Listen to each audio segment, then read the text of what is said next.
আমার নিজেরই খেত। আসসালামু আলাইকুম কৃষক বন্ধু। আজকে আমি আইছি এখানে মরা বেগায় একটা ফুলকপি ক্ষেত ভিজিট করতে, শ্রীরাম কোম্পানির 456।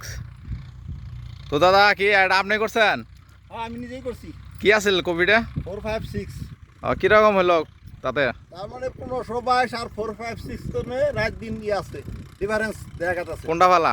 456 বালা। 456টা ভালা না? 456 কতদিন হইলো লাগানি?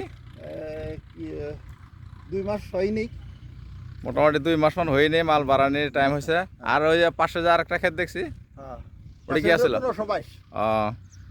তো ওটা তো আগে লাগাইছে না, এটা আগে লাগাইছে? আমার আগে লাগাইছে বহুত। আপনার আগে ওটা লাগাইছে? আমার তো বহুত গোবর দিছে বেশি। তো দেখেন বেশি কৃষক বন্ধু, এ হলো 456 শ্রীরাম কোম্পানির, অনেক ভালো।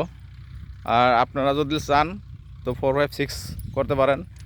এটা কিন্তু আপনার অনেক দিন পর্যন্ত মানে গুটি ফেলানো যায়, অনেক ভালো। রোদ বৃষ্টি সহ্য করার জন্য বহুত ভালো। আর পাতার কোয়ালিটিগুলো বহুত ভালো, একদম প্লাস্টিকের মতো পাতা। তো যদি ফুলকপি করেন তো আপনি 456 করবেন বলে আশা রাখলাম।